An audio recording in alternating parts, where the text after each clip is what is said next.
तर मित्रांनो, स्वागत आहे पुन्हा एकदा सर्वांचं एका नव्या व्हिडिओमध्ये। तर मित्रांनो, आज मी आलेलो आहे बोईसरला। हे आहे बोईसरचं बजाज सर्व्हिस सेंटर, ओम साई मोटर्स।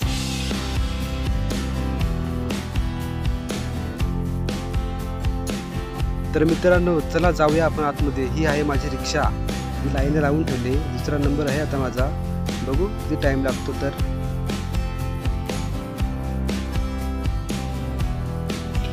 मित्रांनो, चला जाऊया आतमध्ये।